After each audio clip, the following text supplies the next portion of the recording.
Some good music has came out lately, and we're going to talk about it. These are albums that I've enjoyed over the past 2 or 3 weeks, and I'm just going to give a couple of thoughts on them. BLK Odyssey dropped an album called Mood Control, and this album right here is a top tier piece of artwork. This album blends so many genres. You hear R&B music, you hear high synthesizer, almost electro music, you hear rock coming in with crazy drums and super upbeat tempos. The theme of this album is like a TV host asking the audience if they suffer from an illness, anxiety, like mental health, and I think they're almost like offering like prescription or kind of drugs like that you hear on commercials. The lead singer, who I believe his name is Austin, has crazy like auto-tune melodic flows, and he could also pick it up really fast so it almost sounds like he's rapping, and this dude is just so talented. The thing that sticks out to me the most in this album is the production quality and the genre blending. It bounces all over the place, and I love it.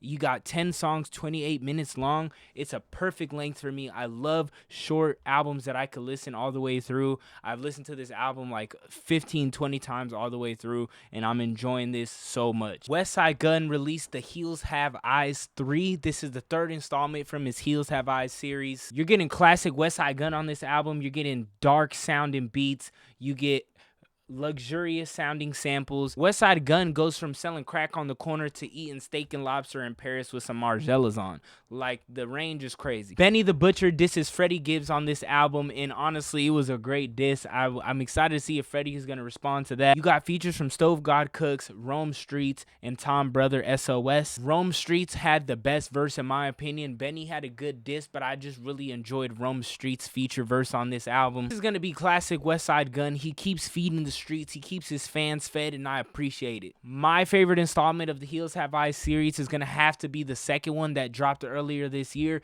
but this was still classic Westside Gunn nonetheless. Songs you need to hear are going to be Free Rollies with Benny the Butcher, Tito Santana featuring Rome Streets, and Tiffany Blue. G-Herbo dropped his third album this year. G-Herbo's been on a run this year first and foremost, but he dropped his album Lil Herb, and this album just made me feel so proud of G-Herbo. You can really see the growth within him as a person throughout this album. You're gonna get your classic Chicago drill sound out of G-Herbo, but the way he's elevated his rapping content and his mindset is a beautiful thing to see. He raps about being done with the streets. He raps about losing his brother, being as rich as the white people, fatherhood. He raps about a lot of things that just really show his growth as a man. Now, don't get me wrong. He raps about that drill life in the streets and getting to it, and you know what I mean? But G-Herbo has really elevated in the rap game, bro. He's had a great 2025, and I really enjoyed this album. I feel like you almost have to really pay attention to what he's saying in this album to really see that growth, because a lot of it, the delivery is very aggressive and very like drill music, so you might miss what he's actually saying because the vibe of it is so aggressive, but he's aggressively talking about his growth. It was 15 songs, 45 minutes long, a little long for my liking. However, there's still some good gems in there. You got features from Wyclef Jean, Turbo the Great, Jeremiah, and Anderson .Paak. My favorite songs are going to be Emergency featuring Wyclef.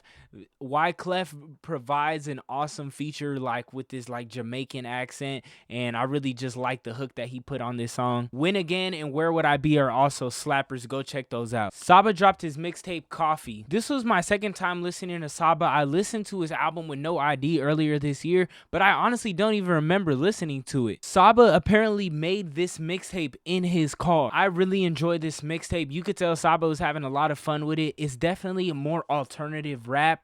It definitely sounded like Saba was just kind of having fun with this. You get melodic songs. You get kind of somewhat like silly, easygoing songs like My Bro and Don't Be Too Long. He gets really melodic on Looking for Parking and High Tide. He's really rapping about vibes, homies, family, experiences, just like day-to-day stuff. My favorite songs are gonna have to be My Bro and Today Years Old. He kind of goes crazy on Today Years Old. I like the flow that he caught on that one. You get 9 songs, 16 minutes long, very easy to listen to. Hit play on that thing, let that thing play through, man. First of all, can we give Offset some respect in 2025? His last album, Kiari, was hard, and this album, Haunted by Fame, is also hard. You get 11 songs, 24 minutes, really easy listen. You get Offset lightweight in his bag on this one. You get good trap songs. You get good features from NBA Youngboy, No Cap, and this guy named Lil Dump. This is my first time listening to him. He literally almost sounds like NBA Youngboy, but with like a lighter voice. This album right here gave me some good gym songs. I ain't gonna lie. Like, this album kind of gets me turned up. He gets a little melodic and more vulnerable on songs like Haunted by Fame and No Regrets. He kind of talks about, like, you know, the Cardi situation and not needing, like, you know, not needing her and like bossing up and being better than him and better than them. You get classic Offset fly talk. You get some street talk in there. You get some vulnerability. You get some good gym slaps, upbeat, high tempo, melodic sound. You get it all in this quick little album from Offset. I enjoy it. We need to show Offset some respect this year, man. Songs you gotta listen to are I Heard with NBA Youngboy and Name with No Cap. Reason released his album called Everything in My Soul Blue. I really enjoyed this album. I feel like Reason is definitely underrated in the rap game right now. He has good bars and good flow, and he could rap slow, he could rap fast. Reason can kind of do everything. This album is very deep in my opinion. Reason gets very vulnerable, and he talks about himself. He kind of talks about his situation, you know, after departing from TDE and becoming rivals with your idols, a lot of different stuff. I enjoy the production on this album. You get like some soulful samples, some chipmunk samples, you get some high upbeat samples. It's interesting. I really get like J. Cole vibes from Reason on this album. I feel like some of these songs, if you put an AI J. Cole verse over it, it would almost sound like J. Cole. It's just his rapping style is very, very similar to Cole in my opinion. Reason's one of the best on the West Coast right now, and I enjoyed this album. You gotta listen to Paralyzed featuring Westside Boogie and Geogenesis.